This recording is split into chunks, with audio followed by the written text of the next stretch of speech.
All right, good morning, everyone. It's 9 a.m., so I will call the meeting to order. This is our special council meeting of Friday, July 25th, 2025.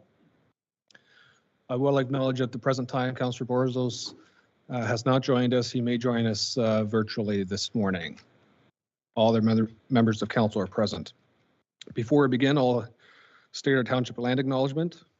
The township of Adjala-Tosorontio is situated on the lands within Treaty 18, being the traditional territory of the Anishinaabe peoples, including the Ojibwe, the Odawa, and the Potawatomi nations, collectively known as the Three Fires Confederacy. This land is home to many diverse First Nations, Inuit, and Métis peoples.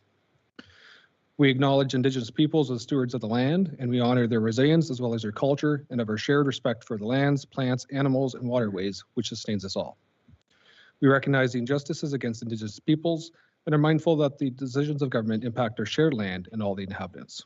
We commit to reconciliation as a journey to foster Indigenous cultural awareness and educational opportunities, establish respectful and healthy relations with Indigenous peoples, continue to steward the land and its inhabitants, and to cultivate an inclusive community for all. So second item on the agenda is the adoption of the agenda. Do I have a mover for the adoption of the agenda, please? I have Councillor Cox, seconder, please. Councillor Simpson. And the recommendation is that the agenda for the special council meeting held on Friday, July 25, 2025 be adopted as presented. Any questions on the agenda? Seeing none, all those in favor? That is carried. Item 3 is disclosure of pecuniary interest. Are there any disclosures at the present time? If you do find yourself in that situation at a later time, please declare then. And then we are on to 4, which is public comment. Members of the public may request their comments to be read by the clerk or to present their comments orally. Only public comments related to an item on the agenda listed staff reports, correspondence, and bylaws will be considered. Are there any persons in the audience wishing to speak today? Seeing none, Madam Deputy Clerk, did we receive any comments in writing? To you, Your Worship, no comments were received in writing. Thank you. All right, so that takes us on to item 5, which is staff reports. So we had 2 staff reports that were pulled from our last council meeting. So we have 5.1 and 5.2. We will pretty well deal with these in order for the actual resolutions, but both topics are similar in nature, so we will deal with them as one. So that being said, we do have several people in the room today with us. We have our engineering team from Burnsides. We have Crozier as well. And we have the owner and I believe his son-in-law in the back here. So we have several people here to answer some questions if there are from council. So first I will go to Mr. Pridham. Mr. Pridham, welcome. Thank you for coming in. And Greg, and we've got Miles here as well. So thank you guys. So I'll let you go with your first 3 slides here as background information, and then see if there's any questions for council. And then we'll have Patrick go on his slides as well. So Tom, I'll hand the floor to you. Thank you, Your Worship. There may be some members of council that are not familiar, but with me is Greg Nanskyville. Greg is a project manager for the other concession 7 Elizabeth C project. If I may just have the first slide brought up, if that would be okay.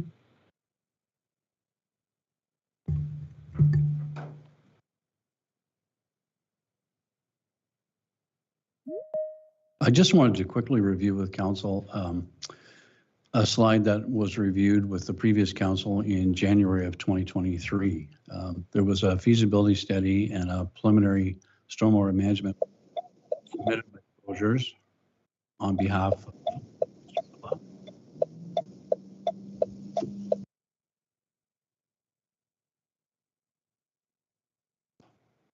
and this plan was discussed with council in January of 2023. The first submission, there was 2 ponds that were being contemplated, one in the southwest corner of the Pillow property and one in the southeast corner of the Pillow property.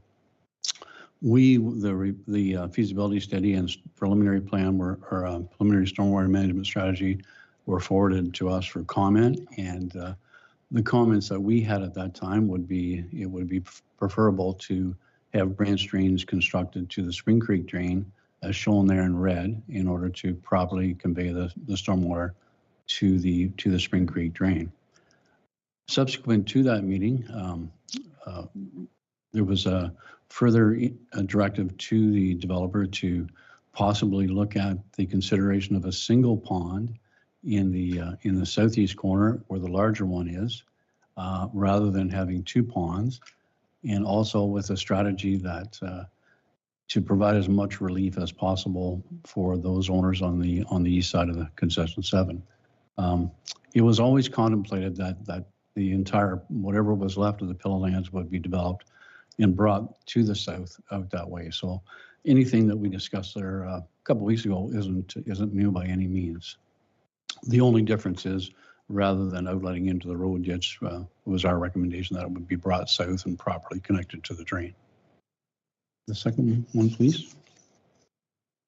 Again, this slide was discussed at council there a couple weeks ago. The single pond strategy in the southeast corner, shown as block 24, is a result of the direction given by Greenland on behalf of the municipality to have a single pond strategy, and diverting or taking all the lands and routing it through that facility. As I indicated the other day, there's about 20 acres up where the old farm buildings are that would be routed through that pond, and rather than being routed out through the concession 7.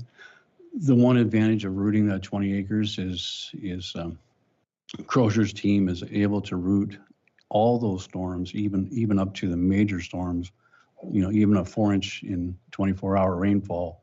All that water would be routed out through that facility. Nothing would cross the 7th line, which is a major benefit. Next slide, please. This is the bit of a preliminary concept plan that Greg and his team is looking at for fixing up those backyards on the properties on the far side of the on the 7th line. And I do have a bit of a pointer here, and hopefully my hand doesn't shake too bad, but this is the Spring Creek drain here, the outlets.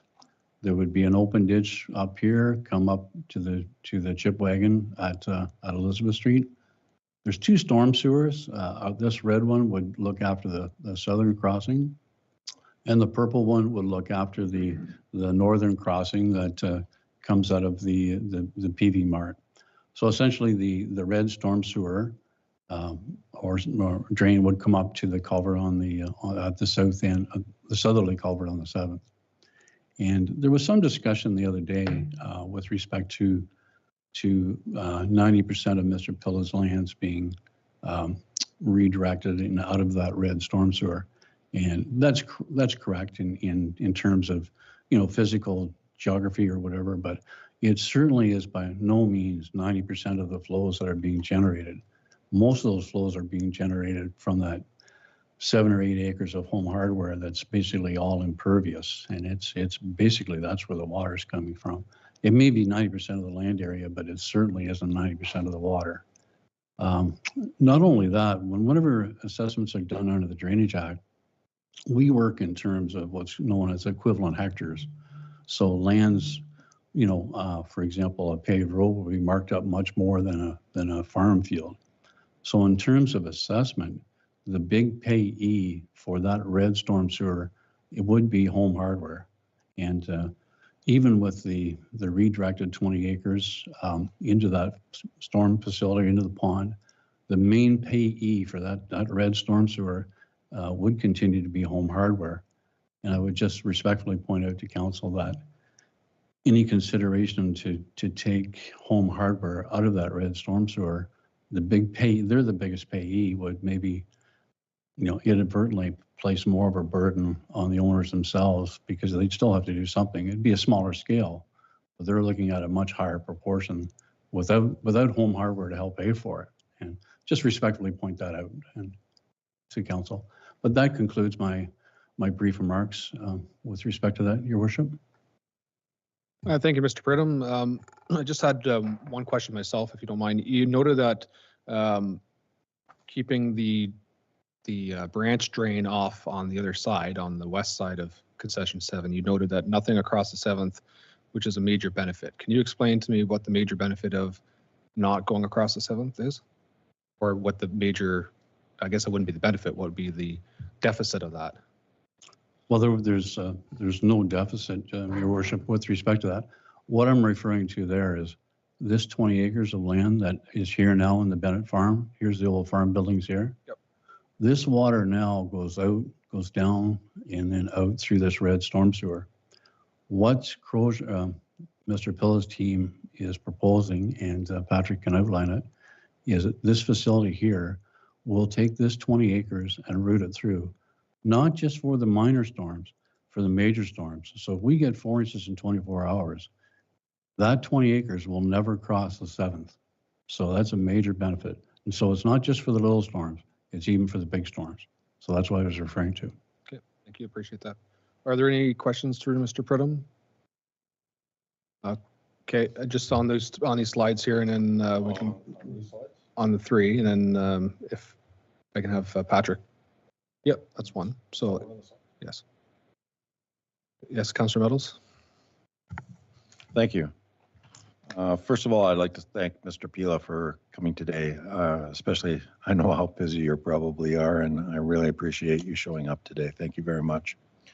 For Crozier, I have a bit of a concern with this orange dotted line around here. Again, That's where the municipal drain is going to be going, correct? Correct. Now, So we're gonna speak to Tom on these ones first. If you'd like, we can go through the next three slides with Crozier and see if that answers your questions, Councillor Meadows. okay, during the last meeting, you said that that's not going into our ditch. When I'm looking at these two, see, the problem is these two documents are been presented to us. I haven't seen this one yet. This was the first time I've seen it today. And it clearly shows it going into our ditching system. Okay, when we sat here at the meeting, we were told it's not going into our ditching system. So I just would like some clarity whether it's going into our ditching system or not. Okay. Thank you. I'll go with Mr. Pridham on this. And I also wanted to follow up on this, but I think the ditching system's still an option. I think you might have rolled it out, but I still think it's an option personally. But I'll leave it to the engineers to design a drain. But I believe, Mr. Pridham, if I stand corrected or not, it was going to be on private property, constructed as a municipal drain branch. So I'll leave it to Mr. Pridham to explain that. certainly, I certainly can. Through your worship to Councillor Meadows, with respect to the petition and the branch to the Spring Creek drain, this would be constructed from the culvert on the Spring Creek drain northerly, and then back around behind Mario DeLuca's lot. That's there. That's Mario DeLuca, who is the son of the former owner there. All of that, what's dashed there, would be on private lands. There's none of that being constructed on the right of way. And just to clarify that second plan that Councillor Meadows had, that's not developed by us, that's developed by Patrick and his team. But with respect to the municipal drain, none of that, this is all on private lands, and it will remain on private lands. Okay. And just to clarify before I go back to Councillor Meadows, so that second stormwater management plan is off the table, and that connection to the drain is off the table as well. So we're only talking about the one near 7th concession. Am I correct? That's correct, Your Worship. There was comments provided by Greenland Engineering on behalf of John Hardy and the municipality, indicating that would be their preference if we had only the single pond. Okay. So there was a directive given to see if a single pond, and you're correct. This back part has been removed from the table. Okay, thank you. Councillor Meadows? For the chair, with regards to that, so I take it you're the engineer for the municipal drain. No, sir. Or you're our advisory committee for the municipal drain, correct? My role today, through your worship, to Councillor Meadows, my role today is drainage superintendent for the municipality. Right. Sorry. That's what I meant. And I'm simply here to give council advice with respect to correct the process. That's correct. That's all. and Crozer's here as the engineer for Mr. Pila, correct? That's correct. Okay. So what I'll do is I'll wait to ask my questions to Mr. Crozer then, rather than go through yourself. Okay, thank you. You're most welcome. Thank you. Councillor O'Leary, questions to Mr. Pridham? Through the chair, Mr. Pridham, I'm looking at these flow charts here, and I was just wondering, west of the home hardware property, there's a storage area for overburden. And I was just wondering if it was going to be removed, because that stockpile that was pushed up west of the home hardware property is about 10, 15 feet deep. So I don't see any notes or anything here taking into consideration the removal or adjustment to that area. Now, if you could clarify that, I certainly appreciate it. Thank you. Okay, so Mr. Pridham, I can maybe go with that to Patrick if he can go through his slides, but I'm looking maybe Greg, you potentially could answer some of that as to what would there be any works completed on that side to connect into the Elizabeth Street drain? We're not proposing any works for the Elizabeth Street and Concession 7 up in that area. Excuse me. However, Crozier, I'm sure, going to do a bunch of lot grading. Okay. All right. So let's hold those questions in for Crozier. Councillor O'Leary, that's okay. I believe you're referring to their slides, so we haven't got there yet. Yeah. Okay. Any other questions to Mr. Pridham then before we go to Patrick? Councillor Meadows. Yeah, I'm just curious about the process with regards to this. Mr. Pila has put in this application. I'm just wondering why, when it came to council, it was already over the allotted time. How did I know the drain's already been ratified by the Drainage Act and everything else like that. So I just wanted to know how it failed to come to council prior to the application, not in time for the application. I'm just wondering how the process actually works and how, like when it came to the council were basically told that this is already a done deal. So I'd like to know how the process actually worked, where the ball fell on this particular drain. Okay, Mr. Pridham, if you could explain the process under this, how this happened through this particular case, but generally, I guess the normal process for a drainage act petition. Very good. Thank you, Your Worship. Councillor Mess, to answer the question, I don't think the ball fell at all, to be honest with you, but through these, the petition is completed by the property owner, submitted to Robin as the clerk of the municipality. We give Robin as drainage superintendent a hand to prepare a staff report for council, and then the petition would go to council. There was no indication, I don't think, that it was ever a done deal by any means, but that 30 days, I think there was 60 days, 30 days. I think it's really 30 days from when it comes to council. Like, it's not 30 days from receipt, but I'm not exactly sure of what the timelines are, but. Well, I think it's very important that we know when a project's coming forward, especially when it comes to the Drainage Act. Mm-hmm. And not to know whether it's 30 days or 60 days makes a big deal for anything that's coming forward. Anything to do with any drainage ditches since I've been on council have always come to council on time, and all the information was provided, especially when it's cleaning out drainage ditches or construction of drainage ditches or additions to drainage ditches. The petitions have always come to council. So I'm just wondering, like, we found out too late, we were even told as council that this had already been done and it should have come to council. It simply just takes a while to develop a report that goes before council. Well, I think it's important. Well, and from what I'm hearing, I think that's the understanding is we can receive the petition the day it's signed, but that doesn't mean we have any technical information whatsoever to do anything about it. No, So but I we think could have, so. we could So I have think that- input, we could have input though, could we not, sir? Well, I do believe, as Tom's explained, I think it's the technical expertise that we're looking for to make sure that we're actually making the right decision on a Drainage Act petition.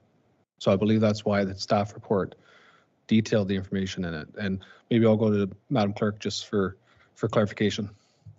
Thank you, Your Worship. Through to Council. Yes, the township took possession of or signed off on the petition on May 9th of this year. Although we did exceed the 60-day timeline, based on the fact that we were waiting for the technical information to bring it forward to Council for approval. And because when it did come to Council in July, we are only a few days over that time frame.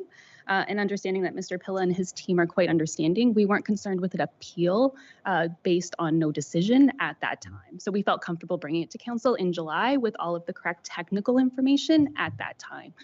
I will speak to the fact that because we do only meet once a month, when we do miss staff report timelines, sometimes it is difficult to bring this information to Council within the legislated timeframes. Thank you. Councilor Meadows? My concern is this is a fairly big project. Constituents in that area have been flooded out with all this new development that's been going on over there. This situation that's been going on, it's no reflection on Mr. Pila or his development at all. I just want to make that clear, okay? It's a situation that's been going on over there for quite some time. And it's this is a very important and big enterprise to come forward for this council. And I am not against this at all. I'm very happy to support a development like this within our township.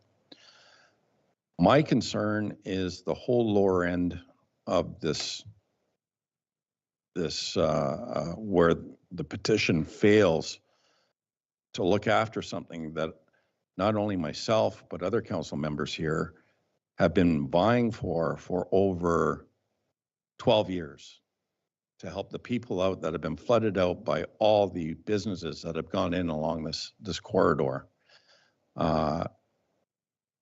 And I don't think it's fair.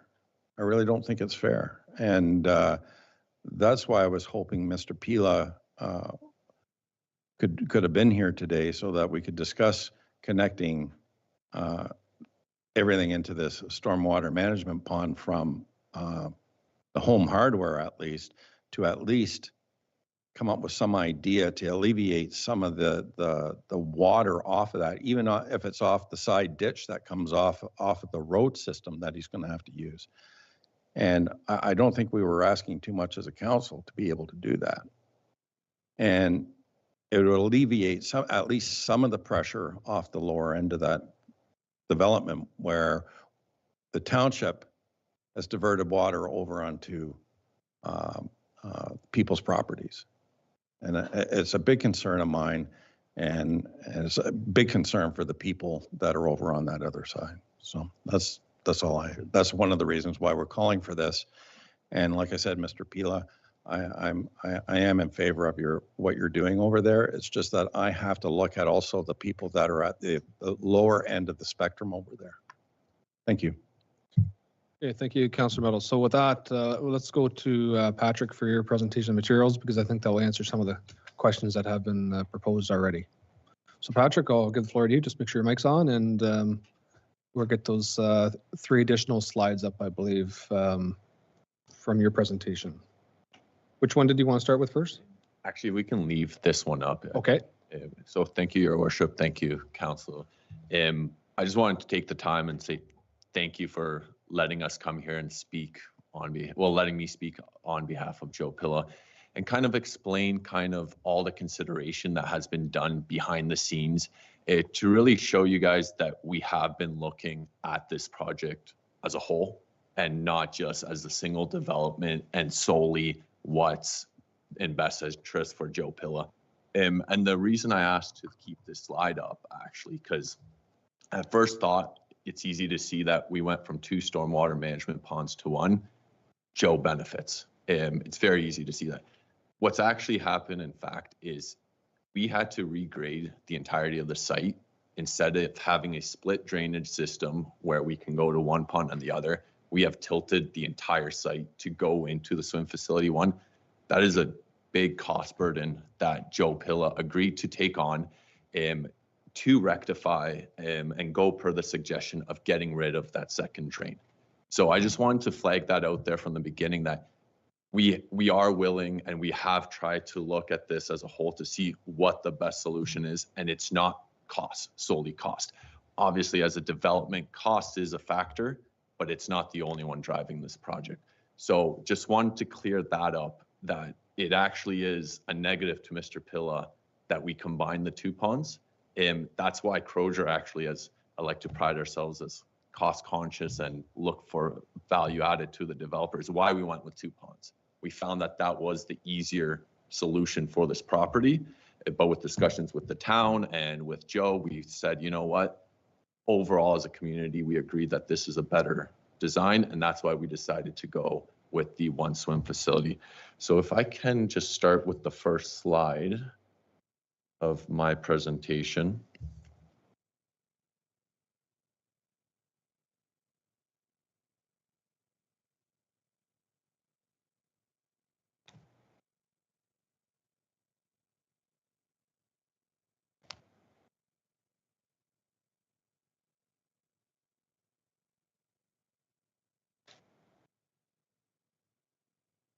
Perfect. Thank you very much. So this is our pre-development drainage plan. In summary, what it illustrates is what's happening with the drainage right now without touching the land at all. So you can see that the pre-1 is 8.8 hectares. That's the 20 acres that Mr. Tom Pridham referred to. And you can see that that's the piece of Joe's property right now that does contribute to the Concession Road 7 drainage, and it would be the area that would be contributing to the Concession Road 7 storm sewer pipe network if that were to go forward. But the rest of the lands, it's another 20 hectares, goes south. So Mr. Tom Pridham made a point that 90% of the land is, if this petition is accepted, is going to be diverted away. I just wanted to clarify, it's not 90% of his entire site. It is 90% of that pre-development 20 acres. There's still a significant chunk of land that does going to go to the south and will continue to go to the south. So just wanted to clear that up. And if I can please go to the next slide. Thank you. So this slide is our post-development drainage plan, and it's basically illustrating what we envision the drainage will do after this site is developed. You can see the existing home hardware highlighted there to the right. And one of the big things I'd like to highlight first, and Mr. Tom Pridham mentioned, is that 20 acres that before went to Concession Road 7, we have removed from the equation and put it into the pond. And Mr. Pridham's corrective, we have sized the pond to get all up to the 100-year in it. And once again, I don't want to talk about cost, but I think ultimately this is something that the council wants to hear is, once again, that is a cost that Joe's bearing that he didn't have to, technically. It's that what you're basically getting 20 acres of farmland directed away from Concession Road 7 for free.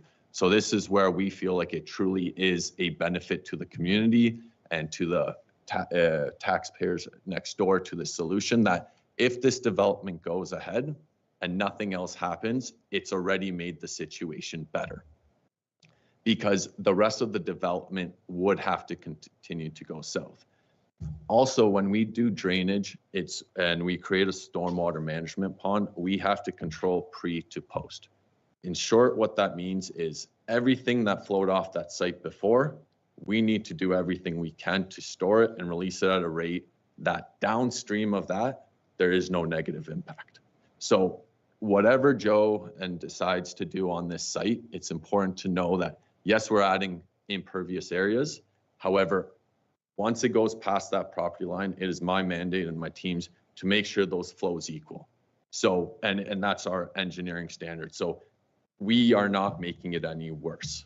I want to clarify that. So once again, we are over controlling because we added that 20 acres into the pond. We had to make the pond that much bigger to over control it, to store the rate. And once again, cost to Joe, but as a drainage solution as a whole, it is a lot better. The last thing I'd like to point out, and Mr. Pridham kind of mentioned it with the concession roads 7 drain, and hopefully I'm not overstepping here because that's not my project, but I can say with confidence in my experience that home hardware, that's 3 hectares in size, it contributes significantly more flow than the 20 acres of farmland that Mr. Pilla is contributing now. So when it comes to, I like to look at the picture as a pie of the contribution to that concession road 7 storm sewer, that if you look at the land itself, yes, I can see visually it looks we're taking a massive part of Joe's property out of the equation. We're leaving everyone else with the burden of taking the cost. But it's actually, if you were to redistribute that pie and look at it as flows, your home hardware would be majority. I don't want to say numbers out there, but like it's high. It's way past the 50%. Like Joe's percentage would be quite, honestly, it would probably be less than PV Mart. Like the flows coming off that would be less than that. It's farmland, right? It doesn't really go there. So I heard the previous council and Councillor Meadows, I've heard your concerns. So we have taken a deep dive into seeing what would it look like if home hardware did go into the swim pond. And I believe that's what everyone's here for today. And I'm hoping that kind of through my little next couple points, you'll realize it doesn't work. And not only does it not work, it's actually a negative for the community, and both financially and with the problem. And I'll get to it. So we have taken the entire site of home hardware, and like I mentioned, it's not equivalent to the 20 acres of farmland. It's a significant amount of flow. So when we take that flow and put it to our pond as is, and I'll flip the next slide over, and not right now, sorry, but you'll see we've maximized our pond based on the allotted area as much as we could. We have adjacent homeowners. We've tried to make this pond as humanly big as possible to ensure that we have a factor of safety, that we're not flooding. So the pond, for I guess my argument's sake, is it can't get any bigger. But the question was, is it big enough to handle home hardware now? And it's not. If we were to take home hardware now and in the 100-year storm, it would actually overtop the pond. We would be flooding, and that resident that we're hoping to get the municipal drain to go around, they would be flooded out. From a quality perspective, not going to get into it. We're not meeting it anyways. We're now sending dirtier water downstream to the drain. So, but the real big thing that we looked at, and if I may go to the 3rd slide, is the grading, is the actual feasibility of, let's take a look if this works. If by chance the pond somehow had capacity, if we can meet all the quality control, can we physically make it work? So there's a couple inverts here I wanted to flag to the council to keep in mind as I'm kind of saying my next couple points, is that we've highlighted the invert 225.9 on the top of the page, and that is the outlet invert of home hardware. So that is the invert that we would have to be basically our starting point to home hardware to be able to accept the flows into our pond. If we were to follow the existing road that's currently constructed and bring it back to the west, down our new proposed road and to the pond, it's hard to see on this screen, but I believe we have a high point at that corner of the ditch of a 228.9, we're at 228. Basically, we're at least 2 to 3 meters higher in elevation. So that ditch there would have to get 2 to 3 meters deeper. And truthfully, it would not fit within the right of way. And then, so we can't reroute it. And then I've taken it one step forward. And if we were to disregard Joe's lands, and he might not be happy with me saying this, and the usage, and if we were to take a culvert and connect it from the top and go straight down to the pond. So it would be cutting through the road, cutting through the property, making that land kind of sterile, but just shortest distance. And actually I have the pointer just to be clear, is if we were to connect a line this way, splitting up this usable lot in half, but connecting it to a culvert, our invert, once again, the important one is 225.9.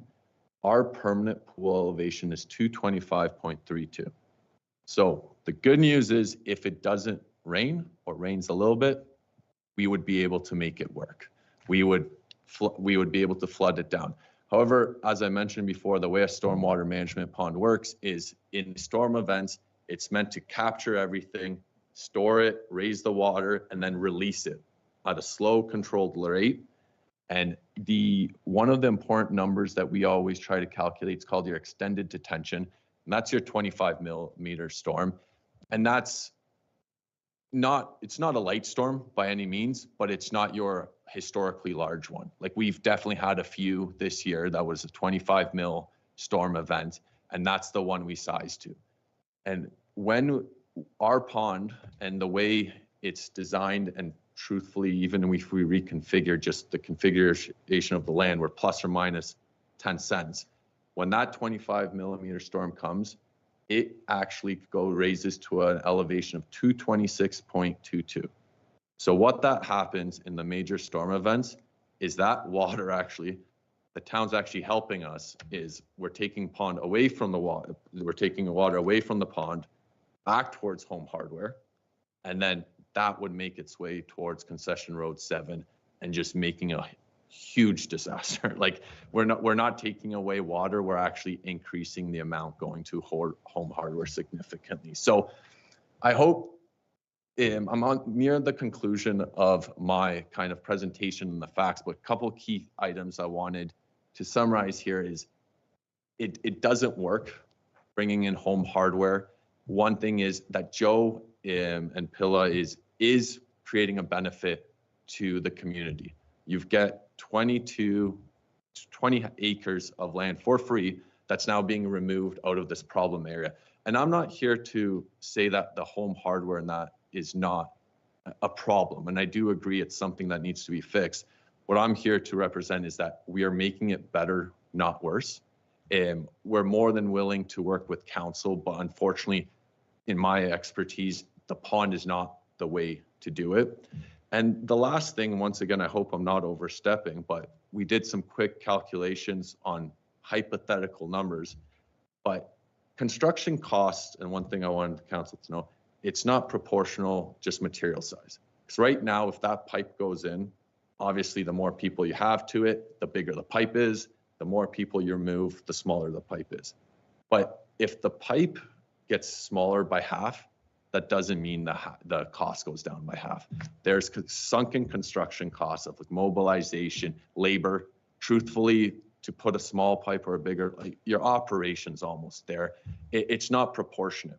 And the reason that's important to know is, as Mr. Pridham explained, is if you remove Home Hardware out of that big pie, is you're increasing the percentage that the ratepayers adjacent to it have to pay. So I'm going to make a hypothetical number here because I saw the old council meeting and I heard $1.2 million. And there's no backing to this from my experience, but I'm going to use it just as an example because I think it's going to really hammer it home. Is if, let's say, the Home Hardware was in Pilla, had his land, and the ratepayers were 5%. That was their area. 5% of 1.2 million is $60,000. If by chance we were able to take the Home Hardware out of the equation, Pilla out of the equation, and you reduce the pipe size significantly, you're now left with very, very aggressive, let's say a third, like it's gone down by 2/3 and you're at $300,000. The ratepayers, though, are now responsible for, once again, a number that doesn't, but it's the magnitude of 80 to 90% of $300,000.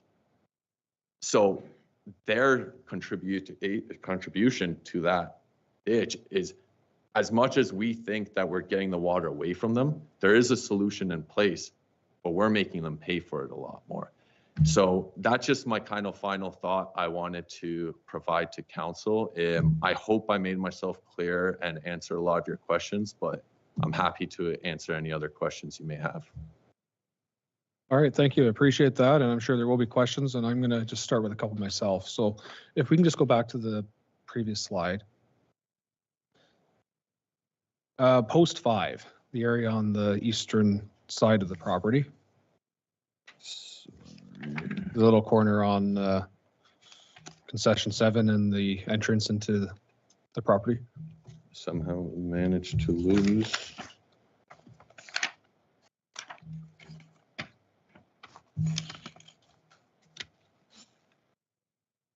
Oh, right here, sorry. Yes, post 5. Right on the east side Yes. there. That water would still flow to the roadside ditch. Am I understanding that correct? Agreed. That was not coming into the pond. Yes. And everything else, so on the dash lines would go into the pond. Yes. So and lot 18 would go into the pond, and all other properties in the development would go into that stormwater management pond, correct? correct. And just to be crystal clear, the road would continue going to concession road 7 Yes. as it's currently graded. Okay. Yep. So then the second question I have is, at the end of the day, this all becomes infrastructure to the township. So does the municipal drain. So the stormwater management pond proposal, and as part of the petition, is to create a branch drain from the stormwater management pond down across private property and into the Spring Creek drain to the south. Is it possible to have the flows reversed from the stormwater management pond going north and across the 7th into the existing pre-designed drain? That's Mr. Pridham and Greg's working on. Yes. So in my opinion, no. The grades won't allow it. We looked at it. It doesn't work. I hate saying a hard no because there's always different factors, but based on the pond size and the grades, it would be extremely difficult. Okay. You'd probably have to pump it. Like that's why it's not a realistic thing, but that's why I don't like giving a hard no. There's always a solution, but it's just not a reasonable solution. Well, I'm pretty good at saying no, so Yeah. I have no problem when that's Fair enough. and to be honest, that's fine by me. It's just, I want, at the end of the day, we take on infrastructure in this municipality. It's the same thing. You have 2 stormwater management ponds we have to maintain. Now you have 1, we only have to maintain 1. So the aspect is when you have infrastructure and we continually build infrastructure, then we continually have to maintain it. So the idea is I try to avoid what we don't have to maintain in the future. So that would be the one question, and I certainly can understand that. And then the third question I have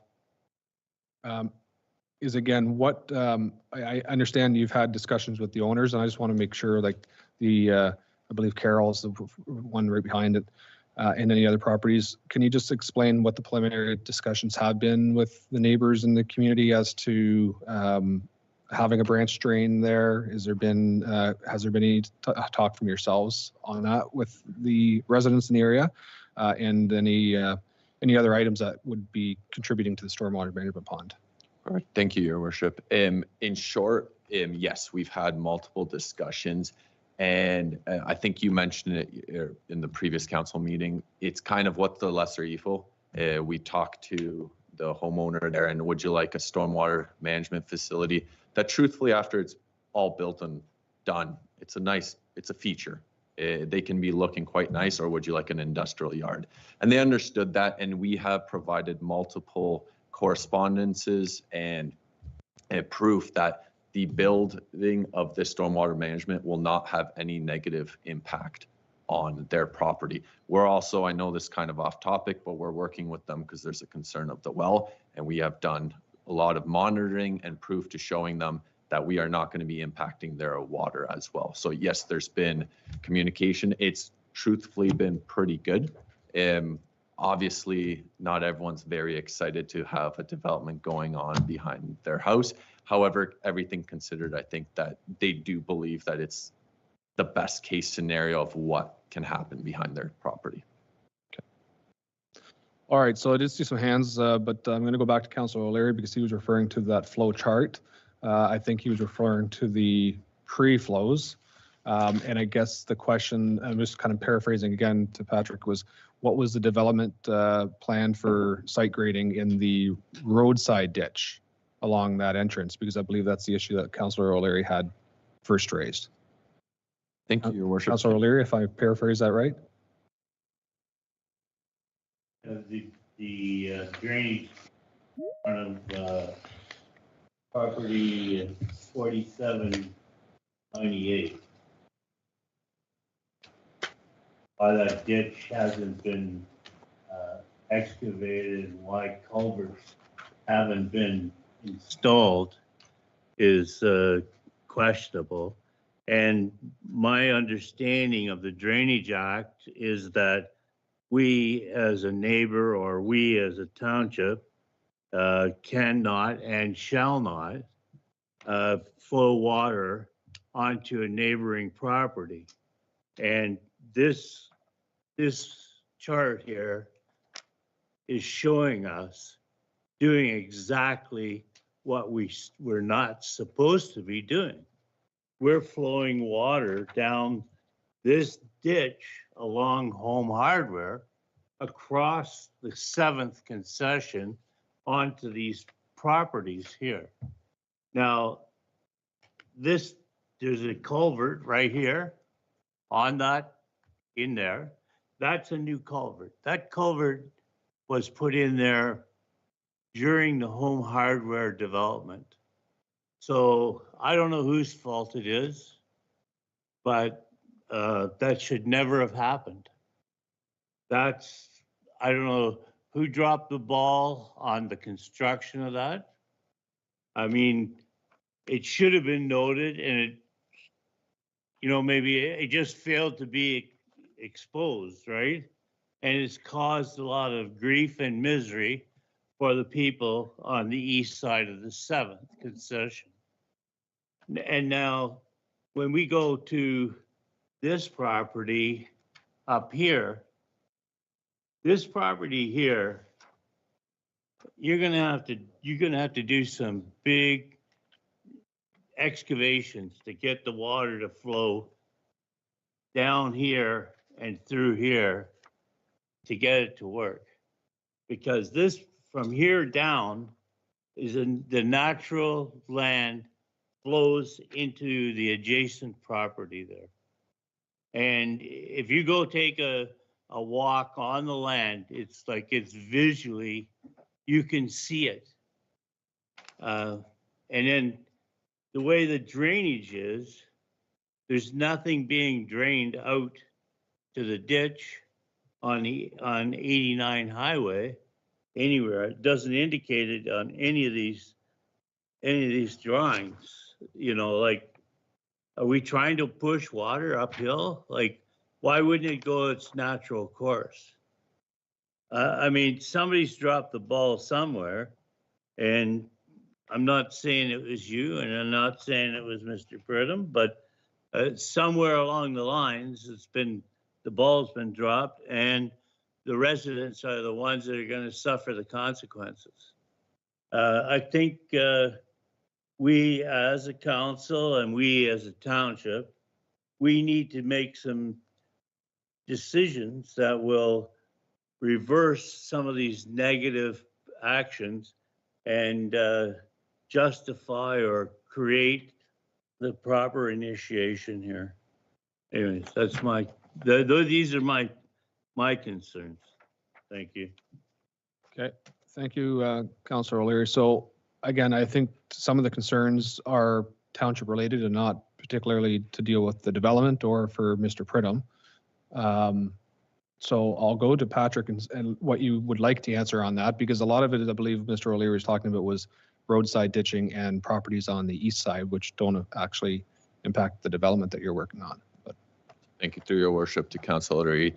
I'm going to try to answer all of them as best as I can. And first and foremost, I understand your frustration. There's an existing issue here, and I just want to point out that it was not created by this development. I just wanted to flag that. However, this development will make it better. So this is a very tough scale to look at, but the ditch along on the west side along Home Hardware, there's going to be a new ditch that basically stops all of the development lands to get to Home Hardware. Our mandate is to get zero of our drainage to Home Hardware. And this is where, once again, not to beat it to death, that 20 acres right now does go to that ditch, and it does go around and through that culvert. We are cutting that off. I see visually how it looks like it goes around and connects to Concession Road 7. There's actually going to be a culvert there that brings everything down, and it will be bermed up and sized accordingly to make sure none of that water overflows and spills there. So that ditch, there's going to be basically whatever's existing there on Home Hardware site is going to stay, and it'll continue doing. But as soon as you cross that property line, we are containing all our water, just to be crystal clear. With regards to ditching to Highway 89, you're correct. It's uphill. None of our water's going up there. We're bucking grade, and we can't make it work.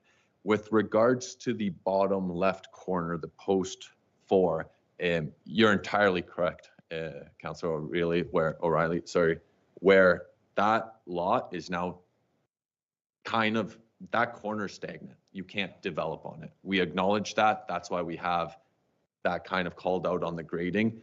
We are going to continue to let that natural drainage go back towards that drain, actually reducing it, for the most part, at least matching or reducing the amount of water that goes there. And then once again, Mr. Pilla is going to have to do a significant amount of regrading and money associated to buck grade back to that swim facility to solve the drainage issues. I can't reiterate how much it was easier for us to have the 2 ponds.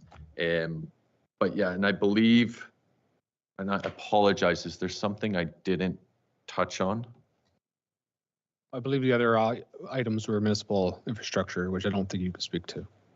No, and like I said, it's important. I appreciate your worship mentioning to that is not part of this development, and it's not within our jurisdiction to fix as part of the developers. We are mandated to match post to existing.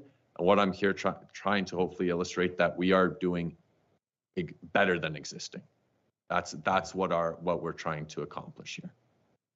Okay, thank you. Mr. Pridham, did you want to offer any comments with regards to, or Greg, maybe as to the drainage aspects that would be remaining going to the Elizabeth Street drain? That would be concerns of Mr. O'Leary? Your worship, I just wanted to make a minor point. That southern crossing on the 7th there, it was upsized as part of that Home Hardware development, but subsequent to the previous council meeting, I looked back on my file from 1984, and just for Councillor O'Leary's information, that crossing was in place in 1984 and shown clearly on our watershed plan. And I think it was just recently upgraded, but it was always there. And the one to the north was always there as well. Just for information purposes. Okay, thank you. All right, so I have on my list here, I have Councillor Simpson and Councillor Meadows and Deputy Mayor Locks. Okay. So Councillor Simpson. Through the chair. So I have a couple of questions, and one relates with the application and when it was submitted. Council, or not council, but staff received it May 9th. It came to council at the July 9th meeting, at which time 60 days had already passed. And if I'm not mistaken, 60 days is the time that a decision needs to be made on any application before you can take it to the OLT. Is that not right? So I'll go to Madam Clerk on that, but I just wanted to clarify too, because Mr. Preb's looking at me, it'd be the Drainage Tribunal, not the OLT. Sure, Drainage Tribunal. Would it be 60 days? An update on the petition again as to reporting to council. Maybe you'd want to just re-ask that question, Councillor Smith. So when an application is received, we have 60 days to make a decision on it before, and if we don't make a decision within that 60-day timeline, then that application can be taken to a drainage tribunal, I guess. Is that correct? Through your worship to Councillor Simpson, specifically with this tribunal, I'm not sure if you can appeal for non-decision. I assume you can, similar to OLT. We're not in that situation, though. My understanding is with conversations with Mr. Pilla's team, they're looking to have a council decision on this to move forward. I think Correct. at this point, council, if you were to not approve, deny the petition, that would end up most likely in front of the tribunal. That's right. So if we make, or if we don't make a decision, then it can go to that tribunal.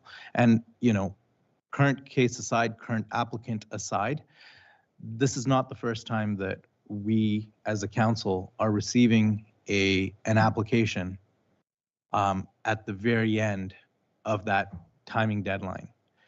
We're seeing this over and over again where certain applications are coming to us at the very end where council has no recourse or very little recourse to prevent it from being eligible to go to tribunals, to go to additional bodies that are outside of our hands. And I find that fact very concerning, because I think it's very important for council to see these applications and even, you know, have opportunities to discuss with applicants like we're doing today before we hit that deadline. And, you know, that is not something that we want to see. Just as council, my concern is that shows that, you know, perhaps there's something lacking that staff don't have, that they're not able to bring it to us in a timely manner. And, you know, it's really important for council to know that if there is any sort of issue, whether it's, you know, we don't have enough staff, whether we don't have enough people, whether there's something going on in the township and, you know, that we can't bring things forward in a timely manner, then as council, we need to address that. So I welcome those conversations, and perhaps we can speak to that later, because I certainly don't want to be in a position where we have to approve something or we don't have the chance to have further conversations because an application is at the end of that timeline. Thank you. So that said, I have a question to Mr. Pridham. You've noted that not 90%, but you know, not 90% of the water that's flows that are coming from those subject lands are not just from the subject lands, but that a substantial amount of that is from Home Hardware. Do we have an idea in terms of how much water or percentage of the water is in fact coming from Home Hardware? And if we have an idea, can you show us on the map where those flows are currently being directed, and with the proposed changes, whether that would change any of the flows that are happening currently? To your worship, to Councillor Simpson, if I may, Robin, just go back to that. Well, actually, we can deal with the slide here that Patrick has. I think it's easier to answer the last two questions rather than the first one. The last, what's going to happen is, I don't know, Greg, I got it. I'm going the wrong way. The Home Hardware site right here, it would continue to drain out toward the 7th and across. So that it's status quo with respect to that. And the one before that, with respect to, there was one other question. Just flows. The water flows from Home Hardware. How big of a percentage is that? I think Greg has been a little bit more involved in that than I am, but certainly, as Patrick indicated a minute ago, 20 acres of farmland as opposed to 8 acres of basically impervious. I don't know what the ratio would be. Patrick, being a stormwater management type person, would know, but it would be a considerable The home hardware would be considerably higher percentage than that 20 acres there. But I don't know if we probably can't throw figures out right now, but. Okay, I'd like to ask another question then. I know Patrick had mentioned that there's that possibility, or not really a possibility, but you know, if we were to put some sort of pipeline going from home hardware across lot 18, as I see here, that being, you know, problematic. If you look at that map, we see that home hardware is abuts the roadway, right? And you already mentioned that you have a drainage ditch that's going along the boundary there. Is there not an opportunity to tie in or have home hardware direct some of their flows into that ditch as well? Patrick? Yeah, through your worship to Councillor Simpson. Off the top of my head, I don't know. The home hardware does drain to the south. So to basically say, can it go to that ditch beside it? You would be regrading most likely the home hardware. So that's the reason I want to say maybe some, but the answer is no, without redoing that whole site. Thank you. Okay, thank you. I have Councillor Meadows next. Thank you, through the chair. Looking at the stormwater management pond, or the drainage ditch you're going to be putting in, it shows on your drawings a steep 45-degree angle. And anybody knows that any water flows on a 45-degree angle just aren't going to work, because water always goes through the path of least resistance, and it'll break that bank. Are you putting this as a culvert all the way out to, or some sort of drainage pipe all the way out? Or is this going to be an open drainage ditch, like just a regular ditching system, like the farms? Through your worship to Councillor Meadows. We're actually, just to clarify, Croziers and we're not designing the drainage system. That's actually going to be Tom Pridham and his team. We've basically provided an alignment that can work. We are now first basically petitioning and hopefully getting acceptance for that principle to be allowed, and then the details through it will be sorted out. I agree with you, for 90s are not desirable. Have they been done before? Yes, it all has to do with the size, the protection, riprap. There is ways around it, and that will be all discovered and looked at during detailed design. To your point, to a pipe, that hasn't been looked at right now. But I can assure you, when we get to the engineering design, we need to prove and get accepted that it'll work. We can't, it's not just going to be connect point A to point B and hope for the best. I can assure you that it will be designed to make sure that it handles all the major flows, so it's not overtopping out of it. The chair. Yeah, I'm aware maybe you don't, and it would be Tom who designs it. But here's where I get into a bit of a problem. Number one, we're going to be taking over the lands. Anything that's coming out of a stormwater management pond is going to be contaminated soil that has to be looked after properly. So it's going to be a large added cost to the township.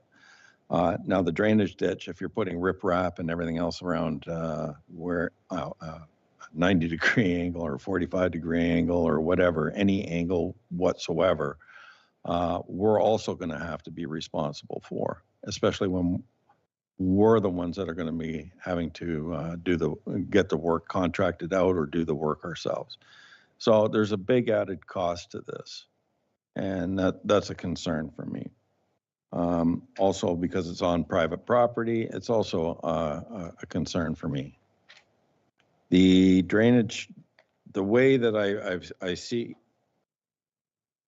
the drainage ditch, I know I've heard two sides of the story now. I've heard one that it's not going to be in the ditch, and a possibility that it's going to be in the ditch, township ditch. If it's in the township ditching system, We're going to have to dig that out properly because I've been through a 100-year storm, and I know the copious amounts of water that come off and wash out roads. I've been there, done that, and I've seen it. And it's shocking, to be honest with you. The other concern I have is with regards to, you're saying the flows from the ditch. There's a ditch on both sides of the road coming off this development. Now, my concern is right now, okay, we have a large amount of water coming down both sides of the ditches and causing problems for the houses at the other side. Adding this development isn't necessarily going to take all that water out of the ditching system. It could be adding more water into that ditching system.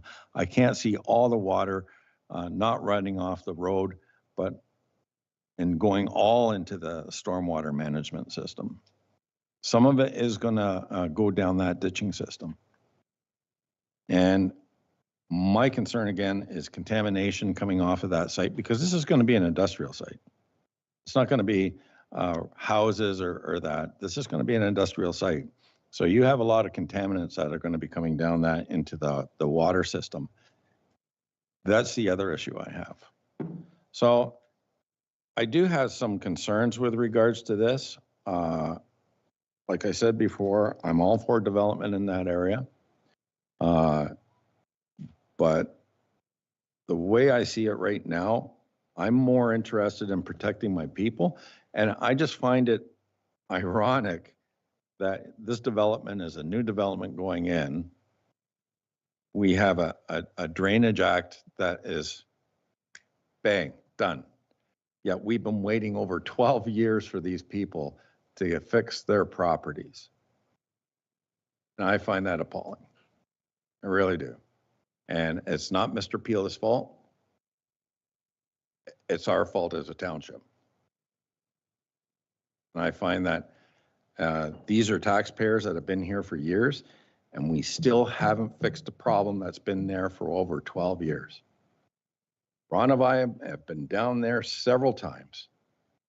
And I know my previous counselors that sat here at this table had the same problems with getting this rectified. So we're talking over 12 years now. We're probably talking close to 18 to 20 years getting this problem rectified. And it's too long. We have to do something now because we're in a serious situation here as a township. We have an opportunity to do something here right now, and we have to get it done. This is, like I said, far too long. So I'm hoping this council will at least make a decision with regards to helping the people that are across the road, as well as Mr. Pila. Because Mr. Pila's development shouldn't be on hold for this either. But we as a council have the ability to make it right for all the residents in this area. Anyways, thank you. Thank you. Before I go to Mr. Pridham and Patrick as well, just to address some of the questions and concerns, I guess, from Councillor Meadows is, I believe that's why we're here.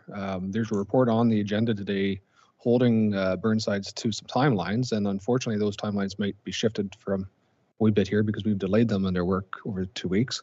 But the aspect here is we have not forgot about this issue. This issue is going to be resolved. The only reason it's back in front of us today to actually have a more thorough discussion on it is to consider whether or not those 20% lands are going into that drain or not. And so I think the intention here is that this process has been ongoing. I believe it's right that Burnsides has come back and asked us to reconsider what this is going to look like rather than building an oversized drain that's going to cost the taxpayer more. So I think we have done our due diligence on this file. Burnsides has been very good on getting this design done, and they've actually come back, and I know Greg's has probably 90% design done, is the fact that they've come back and said, if this changes the scope of our work, let's make sure we get the scope of work right so that we aren't overburdening the ratepayers that are going to pay in this municipal drain, including the municipality. So I think there's some misunderstanding as to how far we've gone on this project. We are trying to mitigate these concerns. That's why the petition was issued in the first place. We're trying to get this drainage issue solved. And my opinion, seeing both these side by side, is after today's meeting, the Elizabeth Street drain is proceeding as is at a lesser scope. We will have the timelines, which I'm going to hold Burnside's to, if you know, it may have delayed a wee bit here, to have a design and assessment done by the end of the year. And we can take a look at construction then in future. So I think there's an opportunity to make sure that this is done in this term of council, that this problem's not going to linger any longer. And we've taken great steps to make sure it's happening. I wanted to go to Mr. Pridham first to talk about the drainage aspect with regards to Councillor Meadows' questions. But I did want to just clarify one point I made earlier is the comment that I made was I would like Burnside's, because there's been no determination whatsoever as where a drainage branch would occur, because there's been no preliminary work done on that site. I still would like consideration from our engineers whether or not it would be appropriate to go into a roadside ditch to build the ditch as a municipal drain. So I think that's where my comment came from. If we're going to inherit municipal infrastructure anyways, is it a possibility to oversize our roadside ditch as part of the municipal drain network to accommodate the flows? Now, realizing we would have to pay into that then because of our share off a road. But that's where my comment came from. And I believe Mr. Pridham could clarify, but no work has been done as to how that's going to be accommodated as of yet. Whether it's a private drain, sorry, I should say, it's a municipal drain on private property, which will then become municipal infrastructure, or whether or not they would look at underground piping, whether it be an open ditch or whether it go into the roadside ditch. So I think all those options are open and available, but I just want to make sure that those options are considered by our drainage superintendent, and I'm not prejudging anything here today. So, Mr. Pridham, on the other questions? Thank you, Worship, and certainly hopefully when the petition moves forward, all those avenues would be explored. But the construction of a municipal drain on the township right of way would not be something that would be encouraged. There's early on in the province, when the province was being developed, there was a lot of municipal drains that were constructed on road allowances. Now the road authorities are paying to get the municipal drains moved off the roads because they're getting improved and widened and better. Much more preferable to have it on private lands and likely an open drain. But I mean, those decisions, can be made as we move forward. We all share Councillor Meadows' concerns about seeing it resolved up there. And certainly the having the pie in front of us today with Patrick's help to explain what they have is great for everyone to see. It all fits together. Their parcel moves forward. Greg can move forward with his parcels. We all share the concerns and want to see it fixed out there, and we'll do everything possible to see that happens. But one of the first things that needs to be done, there has to be a decision made with respect to the petition so that we can move forward with that project. And that 60 days, that again, it's more the 60 days triggers the appeal from the petitioner. The petitioner, my 60 days are up, I'm going to appeal. It's not so much the burden on council, but as Robin indicated before, there was no indication from Mr. Pillow that he was holding our feet to the ground. But the 60 days basically just triggers the, when the appeal is available. But, I certainly hope that, we can move forward and as council, we all share Councillor Meadows' concerns and want to see it fixed out there. So that's my conclusion. Okay, thank you. And if I might, Greg, if you're okay with just providing a bit of the update on the timelines, or maybe Tom, but just as to Councillor Meadows' point, like we are making sure that this project, if depending on the way this petition goes, the existing petition is going to be completed and we'll have assessments potentially by the end of the year. So Yes, Your Worship. The timelines that we had brought to the July 9th meeting included, well, having the petition accepted on the 9th. Following that, an on-site meeting and survey would be completed by today, the 25th. Design, incorporate Pila drainage system, and redesign the concession 7 of Elizabeth. That was going to be done by August 22nd. Cost estimates of the Pila petition, revise the cost estimates for concession 7 and Elizabeth Street drains, determine the individual assessments and notify regulatory agencies. That was by mid-September. Develop a draft report for Pila petition, update the concession 7 and 11, report and have a public information meeting for both parties on or around October 10th. And after feedback from people attending those meetings, we could have a final report filed with the township mid-November for both projects. And we've had a couple of week delay, but I think we can still honor those timelines. Great, thank you, appreciate it. And then to Patrick, I believe there's a couple questions. The one particularly maybe you could address to Councillor Meadows' question is sediment control and stormwater management ponds. Yeah, thank you, Your Worship. And that's exactly right. The stormwater management pond is designed to settle everything out. And that's kind of where I was talking to with bringing home hardware in. Even if we had the capacity and then we had the quantity to take it, we weren't able to meet the quality requirements. One of our mandates is the water leaving, long story short, it has to be clean. There's guidelines we have to meet. There's standards met that's by the province. And we, as part of the detailed design, need to prove, and it goes through the town and peer reviewers that show that we have met it. And there's not a scenario where we put a pond in and we hope for the best and then we see what happens. So in terms of water quality, the burden is really on us. And that will be illustrated and improved to you guys during detailed design, that the water that is going into the municipal drain is clean. With regards to the design and the maintenance, it is a little, what I was trying to go with the riprap and everything is there is a solution out there. And obviously there's maintenance associated to it. But I think if we get to the point of where we are looking at the design, we can come up with one that's more favorable to the town, that doesn't create more of a maintenance and is more robust, that it doesn't require it as much. The last thing, while I may, with regards to Councilor Meadows of fixing Concession Road 7, I'm speaking just on the drain and Pilla's land. I just want to point out if Joe's property develops or doesn't, let's just say hypothetically it doesn't, it doesn't make Concession Road 97 actually, by him not going, it's going to continue status quo. By him going, we're making it slightly better. Unfortunately, as part of my project itself, the scope is not to fix that. And I just wanted to highlight that this municipal drain, whether it goes or not, Concession Road 7 is its own problem. And Tom Prinham and his team, they're working on a solution.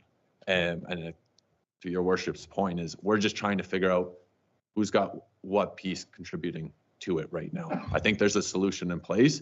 And truthfully, if I may say, I think it makes sense for the council to approve this extension because now it's that much less water going to Concession Road 7. And I'm just looking at my notes.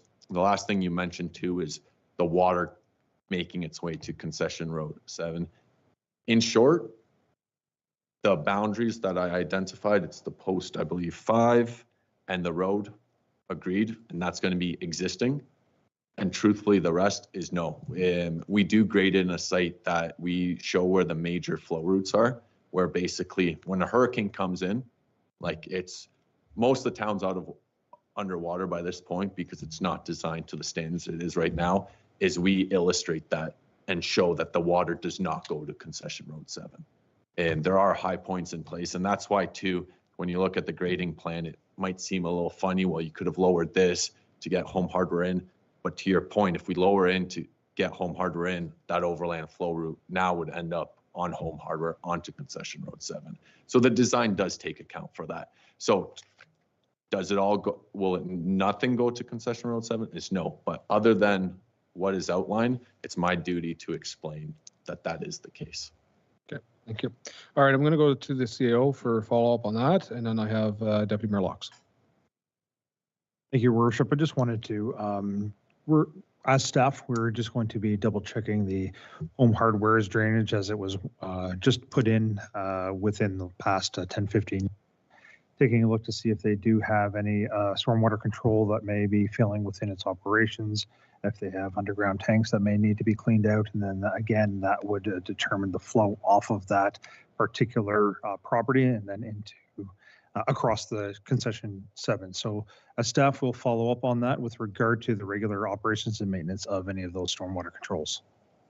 Great, appreciate the update there. Deputy Mayor Laux. Thank you through the chair.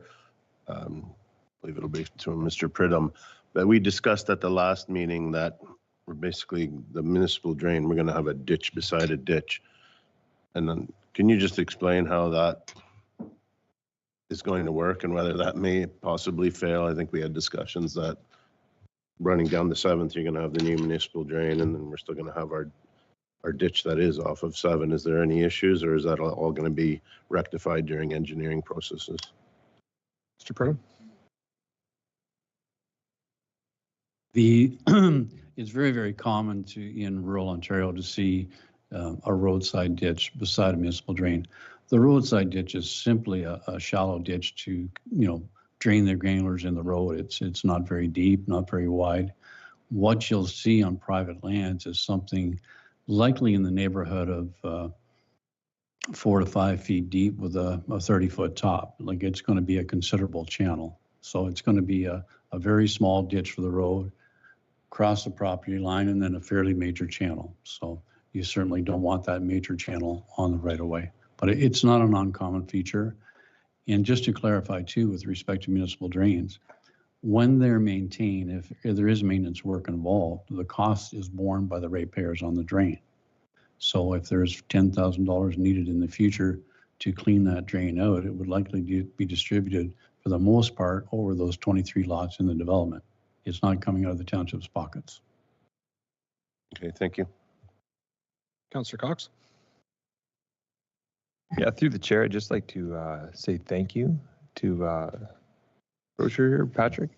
I believe this meeting probably should have happened before we got the reports in July, because finding out that no, it will overflow and it can't sustain it, that's a really crucial fact, right?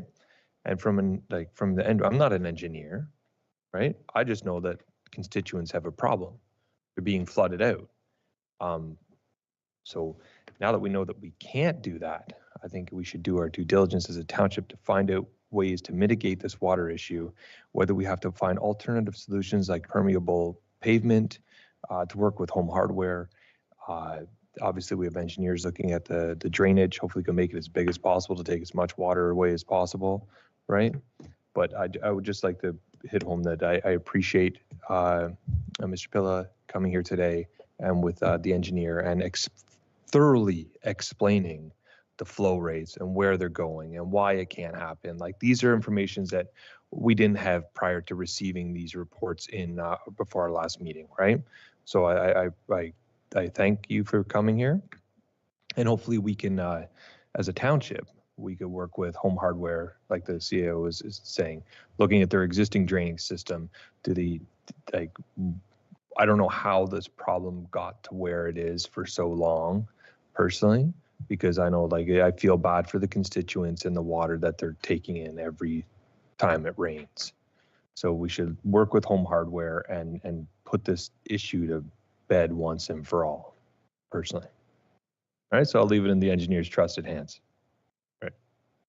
Thank you, Councillor Cox. And maybe it's maybe a good time, maybe if Burnside's, if Tom or Greg, would you like to maybe potentially explain what the works would be for the concession road 7, what that would entail? Because that would alleviate any concerns with the flows from Home Hardware and PB Martin. So maybe as an update to council as to what you see from the lands going to on the east side of, I believe it's a covered pipe and then French drain at the back.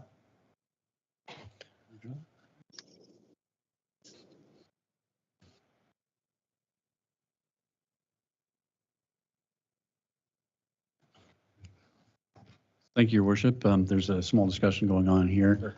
I'll let Greg elaborate on it, but you're correct. It is a buried pipe, and where those cattails are now will hopefully be lawn in a few years. So, And I know this would come to council in a future date anyways, but it just as an update as to what the preliminary design is, or as I said, probably 90% design already. Sure. Through you, Mr. Mayor. If we take a look at the proposal, we have like a north branch, which is in purple. Oh, could I get a different slide up there? Go back. I believe that was your Third slide. third slide. On, yeah. Yes.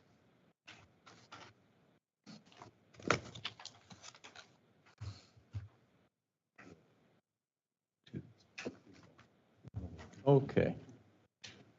So if we start at the east side of the PV Mart there, there's an existing head wall, which we're going to be taking our new system right to that head wall. The surface pipe underneath the road is in terrible condition. We'll be replacing the surface pipe and putting a catch basin in immediately downstream so that any surface water coming through that surface pipe will be directed into a slope top catch basin, get it underground as quick as possible. The first section here, if you can see that, that is that is a 450 or 18-inch solid high-density polyethylene pipe. And then there'll be a manhole at the corner here, and heading south over the manhole, that changes to a 750 or a 30-inch pipe. There's a small branch going to the Farron Investments here. That's that little orange thing, if you can see it. Moving downstream at the junction of the north and south branches here, when we head towards the open ditch, right now that is a manhole there and a 36-inch high-density polyethylene pipe with a concrete head wall and safety rail at the top where it outlets into the open ditch. The south branch up here, there was a new culvert put in a few years ago, as we had mentioned here earlier today. We're proposing to take that culvert out, put it back in. We'll have a surface pipe and a subsurface pipe there, and this will be 18-inch down here, a manhole to turn the systems in. And with these, along with the larger pipes, we're proposing to have like sub drains along beside them because they're a sealed system. Some areas, particularly in this area here, very low lying lands, and we want some drainage. So those pipes will be part of the design as well. And then the open ditch works, we're basically just cleaning out the open ditch work from where it goes into Spring Creek right up to Elizabeth Street. Works that have to be done in order to do that, we've got a couple of large willow trees that have to be removed and disposed of. We've got a shed that has to be removed and disposed of.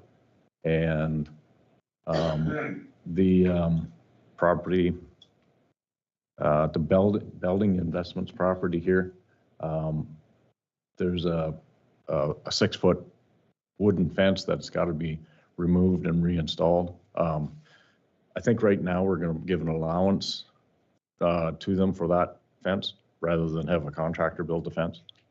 And then there'll just be restoration for everything, screen topsoil and hydro seeding and that type of thing. Okay, so everything to the farmland would be a covered pipe.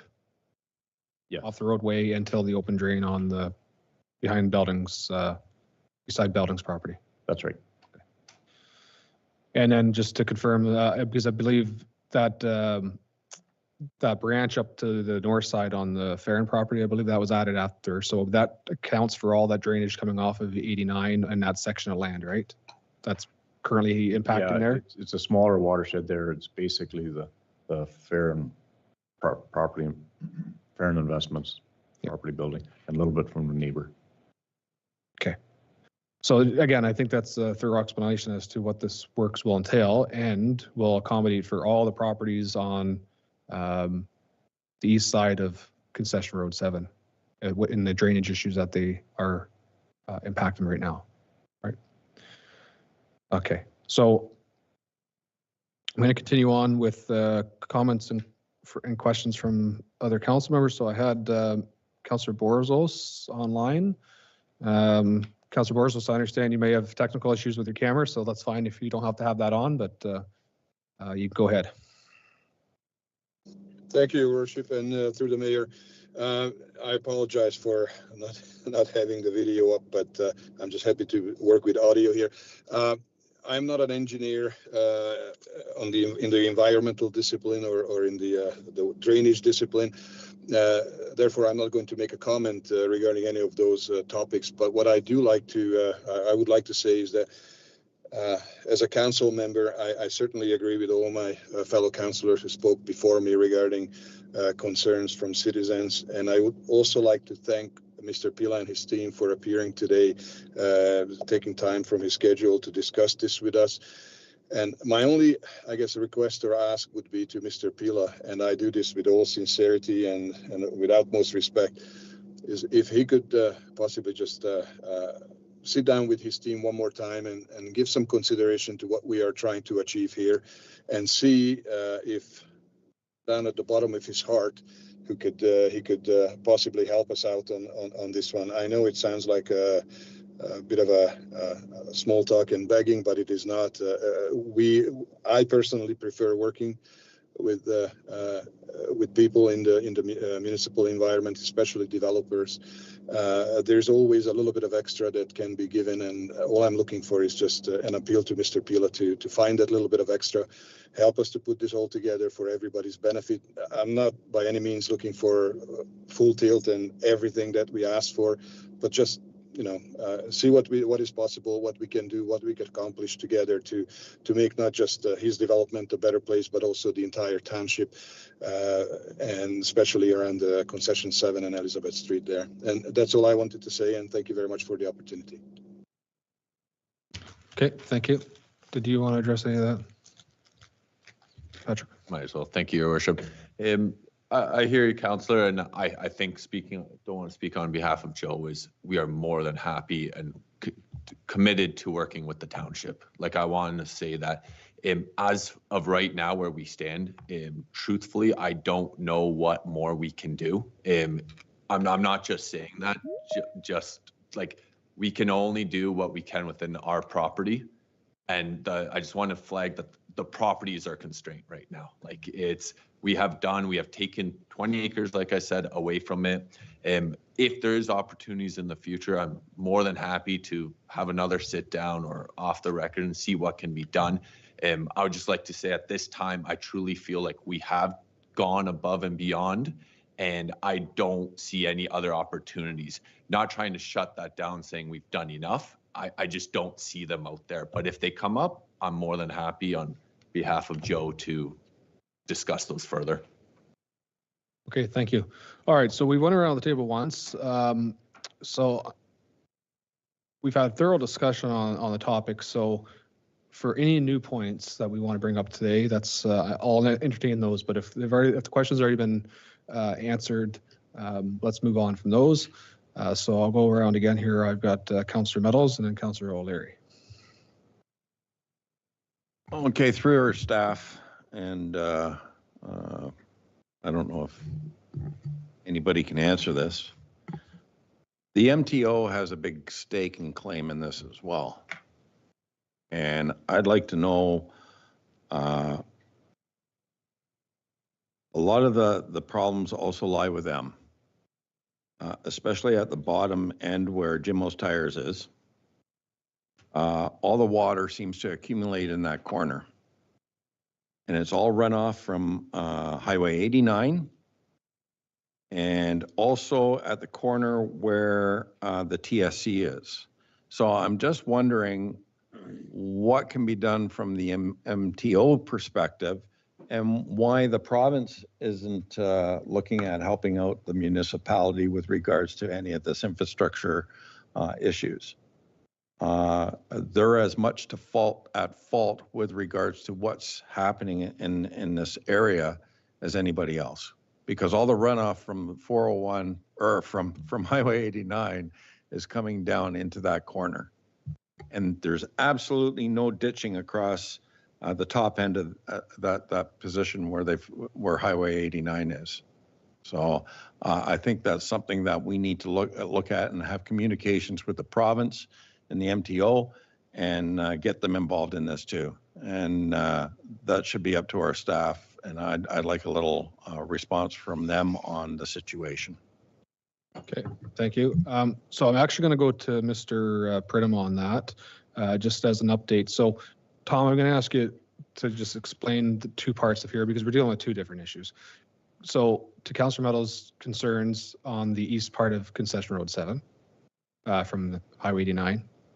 But I also want to just confirm, does the MTO will they have any assessment with the Pilla drain as well? I just wanted to see kind of where that was, because we're talking about two different projects. So I just want to see what the impact on the MTO would be for the Pilla drain and the Elizabeth Street drain. Thank you, Your Worship.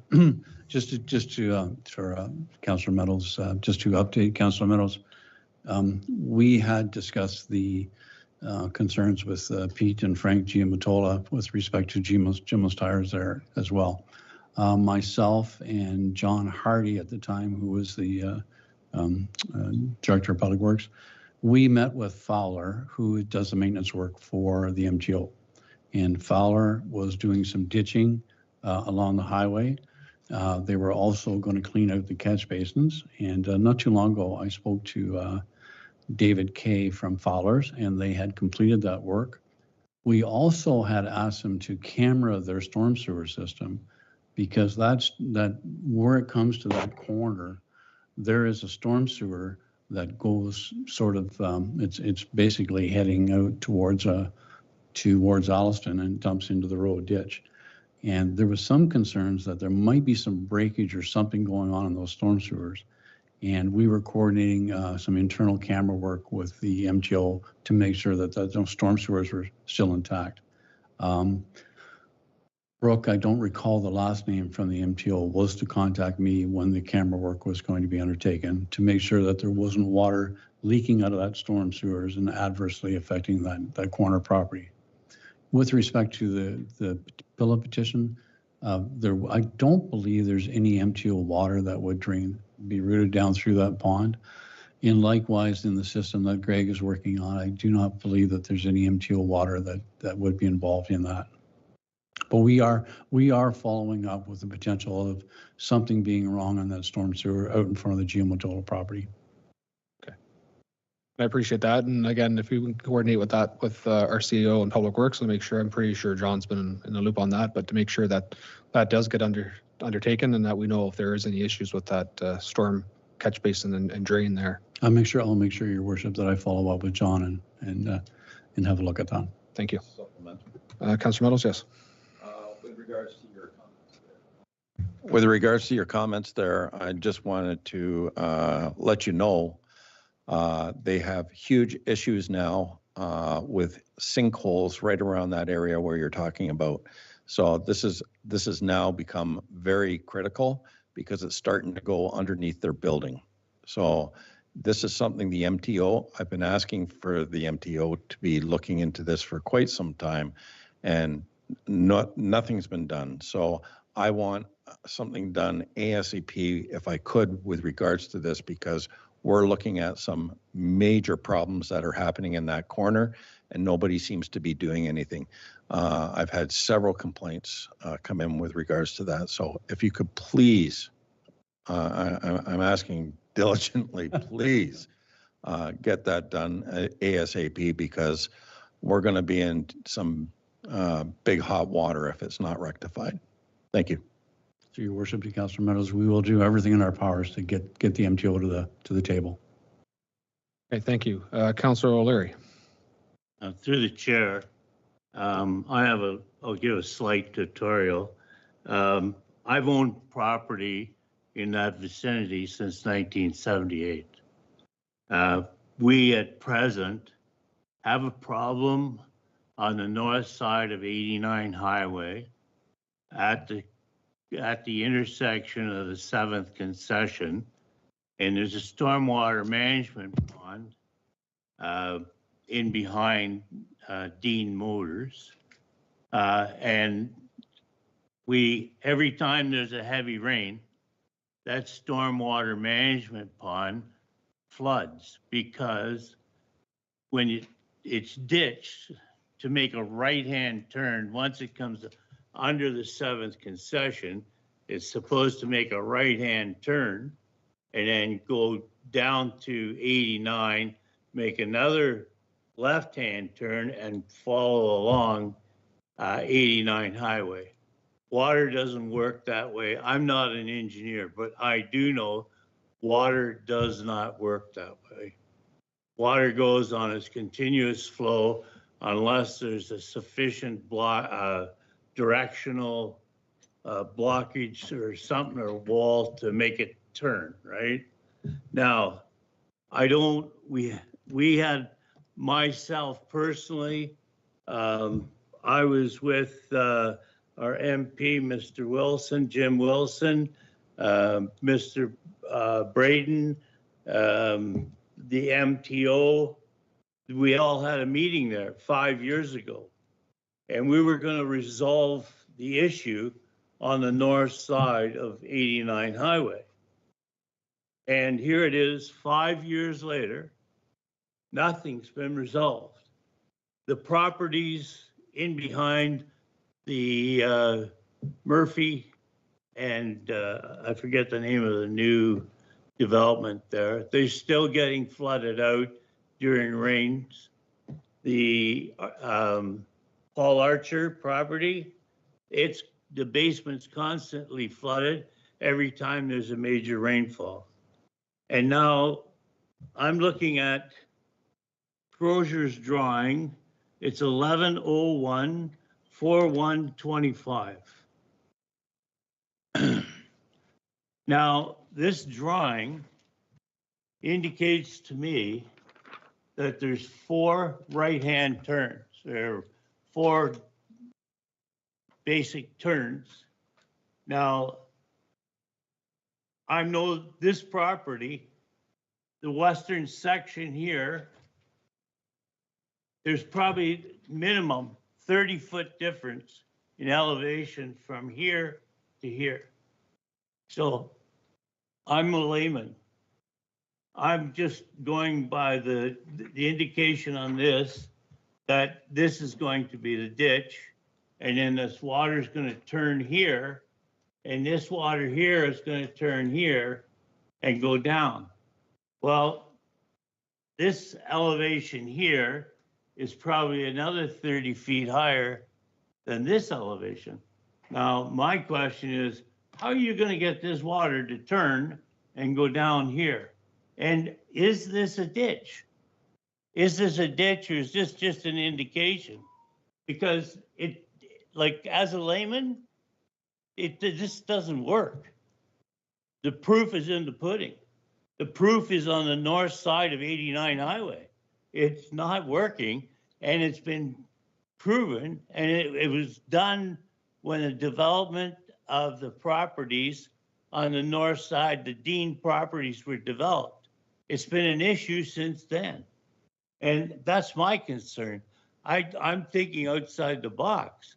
We don't want to create another situation that's not going to work and then burden the next council, plus burden the neighborhood with the same problems that the people on the north side are having. Like, we're just, like, in my opinion, we're just creating more problems for ourselves down the road. And that's one item I wanted to get clarification on. If you could answer my questions with regards to that, tell me how you're going to get that water to turn. I'd certainly appreciate it. And I have supplementary questions after that are relevant, but not to that question. Okay, thank you, Councillor O'Leary. So I just want to clarify that we're not talking about anything on the north side of 89. So the Elizabeth Street drain, nor does Pillar property connect anywhere on the north side of the 89 corridor. I just, excuse me, Your Worship. I brought that topic up just to give a tutorial as to what the issue and where my concerns come from. And I understand that. I just wanted to make Okay. it was clarified that it was not with that. None of these petitions deal with anything on the north side of 89. Well, So that's where that is at the moment. So let's go to the Pilla and to Patrick for the Crozier lands. And Tom, maybe you might be looking at supporting this here. So we're talking about having water move at a right angle in a drain. So potentially, could you explain how that's getting into the drainage system? And then maybe Tom could actually explain again the process of building a municipal drain to accommodate the water.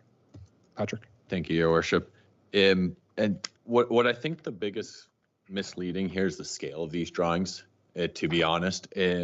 There's no right angles. And I don't disagree, Councillor O'Leary, with what you're saying. If you have a hard 90, water goes with the path of least resistance. Everyone knows that. If you actually look at these scales, like this is a significant, large piece of property. The radiuses that we have proposed will help with those flows. Also, we are, with the depths and everything, we are designing it to make sure that the overland flow route, which basically means in hurricane season, it stays within our property and makes its way to the pond. Like, we will ensure that the grading works in such a way it doesn't impact the adjacent property. I know it's hard right now. I've driven by the site. The grade is all over the place. It is steep.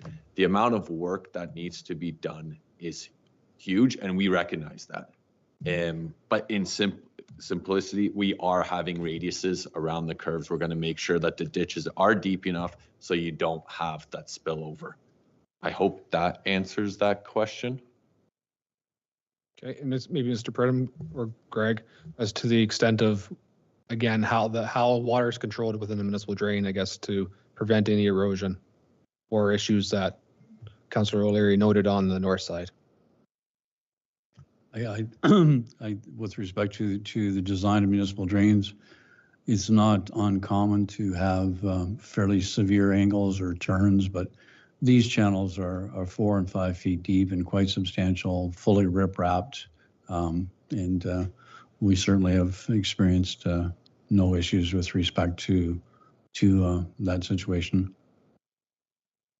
Okay. Councillor O'Leary, follow up on your supplemental questions?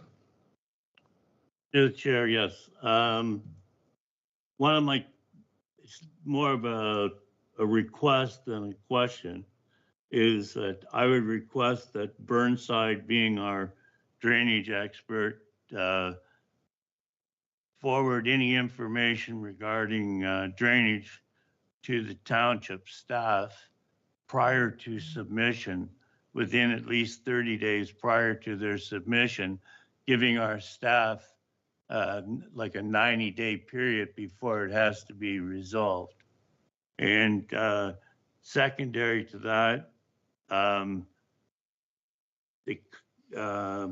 the culvert at driveway Home Hardware was added during the Home Hardware development. That was something that was brought to my attention by staff that were present at the time and are no longer with the township, but that culvert was added. Therefore, somebody dropped the ball, and we as a township were dumping water on the people on the east side, and that is no relevance to Crozier. I think it's more to do with our drainage people that I don't know who was involved in that. I don't think there is, I don't know if there's any indication to that neither. And the PV Mart also at the same time the PV Mart drain was added with the 89 highway expansion, according to the previous staff, when they went underground at the corner of the 7th concession and 89 highway with the underground catch basin that you indicated earlier, Tom. And I was told that they added the culvert across the 7th concession at that time because they couldn't get all the water to flow to 89 and the 7th. Now, this is just information. And then there's my last and final, and this is a question. The other has been information only. This is a question to Tom.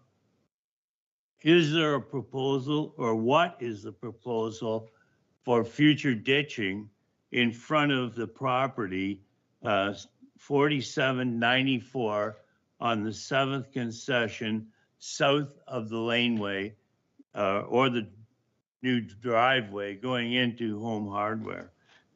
Because this area has no culverts, the ditch is shallow, and the water does not drain to the south as it should, or it would have during natural indications and natural waterfall. So is there a plan, or will we find out in the future that there's a plan to do something with regards to this, or are we going to neglect it? Thank you. Okay, thank you, Councillor O'Leary. So I just wanted to, for the items that you brought up for information purposes, those impacts that you've noted on water are being addressed with the Elizabeth Street drain. So the impact of any culverts crossing from the west side of Concession Road 7 to the east side of Concession Road 7 will be dealt with the new drain process. There will be no impacts whatsoever once that project is completed. So that alleviates any of the concerns I think that you addressed in your initial comments. So the second part about municipal drain, and again, I'll leave that, or to municipal infrastructure on our right of way. I'll leave that to Mr. Pridham and Mr. Wometz if there's any plans on future ditching in that area further to the drainage works that are proposed. Through your worship, to Councillor O'Leary, I'm not just quite sure, Ron, which property we're talking about there. So the south property, I believe it's the south property of the Home Hardware entrance. The next entrance there, which I don't believe is a home, has no culvert. It's the Regardless, property, it's a property to the east of your stormwater management pond. The property that not what's his name? So if I DeLuca, not the DeLuca property, the property to the north of DeLuca's. I think the name, I'm not going to use a name, but it's this property right here. Yes. So if I understand correctly, on the lay of the land, the Home Hardware entrance has a culvert. And then it outlets across the road just for that area. PV Mart has the head wall and culvert outletting across the road. Both are controlled across the road. Nothing comes up and down that ditch because it can't go any further south because there's no culverts south of the Home Hardware entrance. It's high land there. So I think the question is are we planning on doing any work south of the Home Hardware entrance? Is that what I'm understanding? On the west, on the west side. South of the Home Hardware, there is no ditching. On the west side. On the west side, yes. Correct. And I've brought this up to John Hardy, who was our road supervisor, and we had meetings, and you were at the meetings, Tom. And I requested this like 4 years ago. 4 years ago, I requested that you ditch from south of the laneway down the hill, not only just to alleviate a water runoff problem, but in the wintertime, the snow builds up on the west side of the 7th concession. And when it gets hot in the wintertime, that snow melt causes a hazard on the 7th concession. And I indicated that to you and John Hardy and everybody at the time. I said, you can come here anytime you want and check it for yourselves. So like somebody keeps dropping the ball, and I'm a layman. You guys are the experts. I don't think I should be the one who's pointing out these issues, that there is a problem here, and people have to be able to be held responsible, and they should do their job.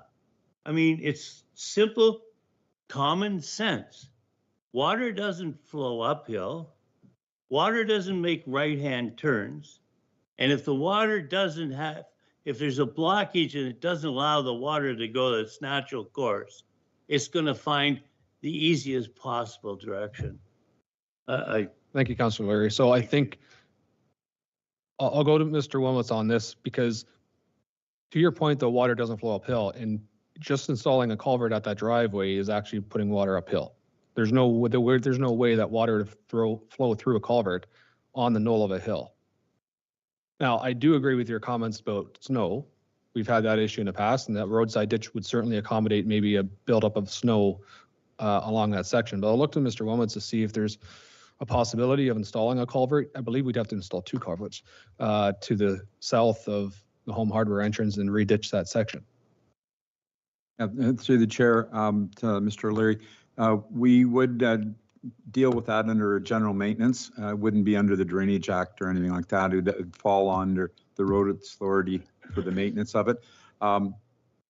Moving forward from that, road ditches are to maintain the integrity of the road, not to drain private property. So that is also an issue that we have to deal with all the time. People think that the road ditch is there to drain their private property. It's not. It's actually to maintain the integrity of the road. It's used 90% of the time for drainage, but again, that driveway might be the high point, and a bit of cleaning up to the north. Some of the water will go north, and some of it goes south. I'm not sure exactly, without going and take some shots out there, just see where the high point and the fall is one way or the other. But that could be dealt with under general maintenance on the roads.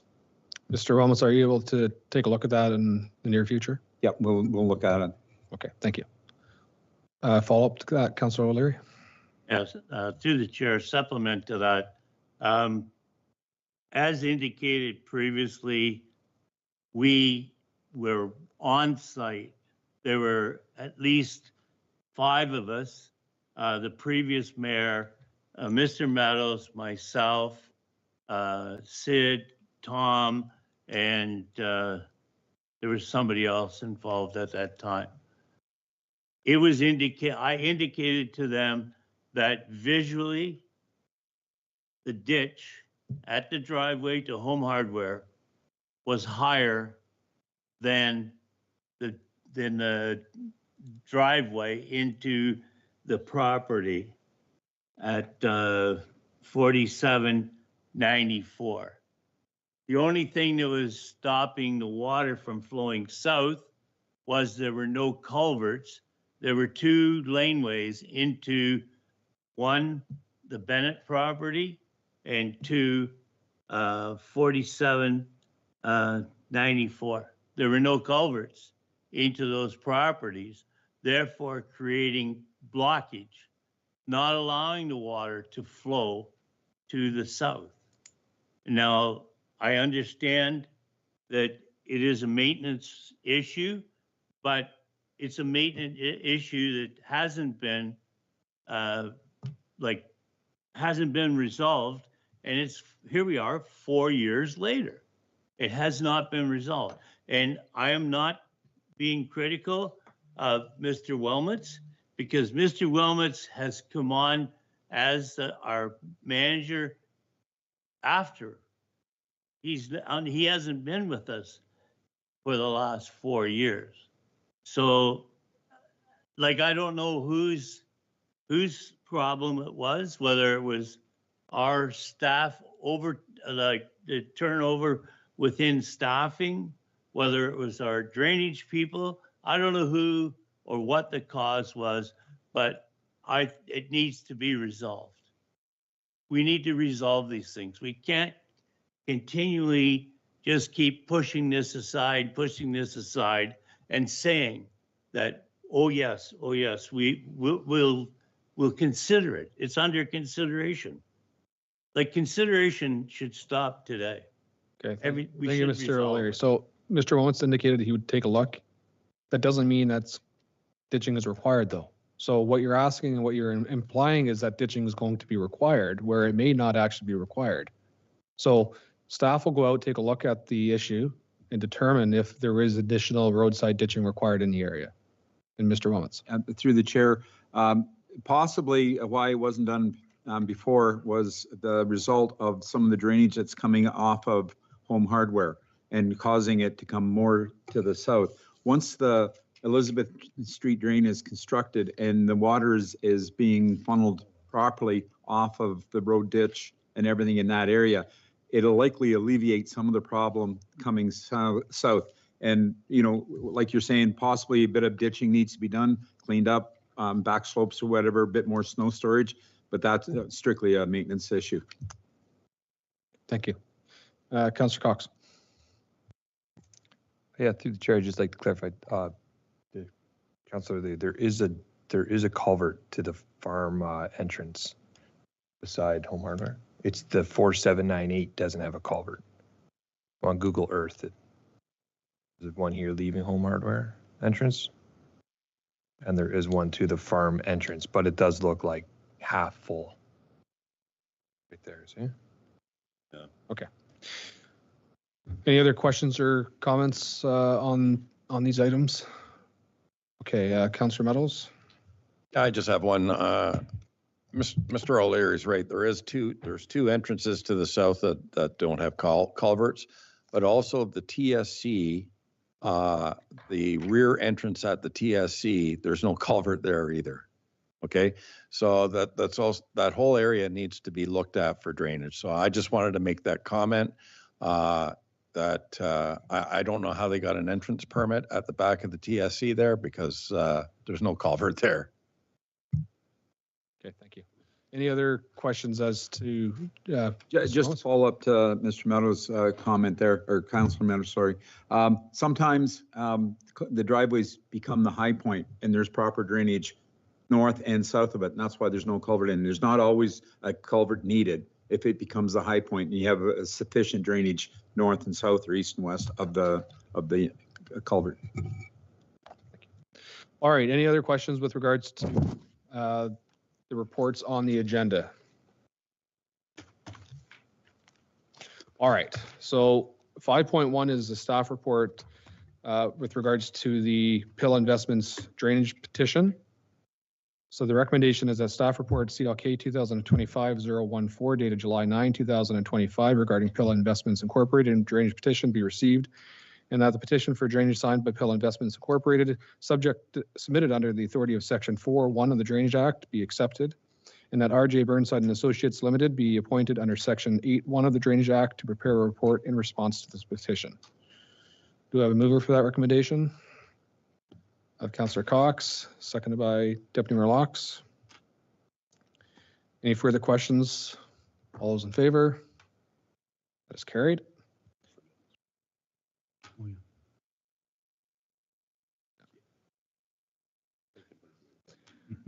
And then 5.2 is staff report CLK 2025-15. It's Concession Road 7 and Elizabeth Street Drainage Project, and that's the updated on the timelines. The recommendation is the staff report CLK 2025-015 dated July 9, 2025 regarding Concession Road 7 and Elizabeth Street Drainage Project be received. Do I have a mover for this project or this report? Councillor Meadows, seconded by Councillor Simpson. Any further questions on this item? And again, I'm holding you guys to your timelines. All those in favor? And that is carried. So, gentlemen, I do appreciate you coming in. I appreciate the insight that you were able to offer to council today.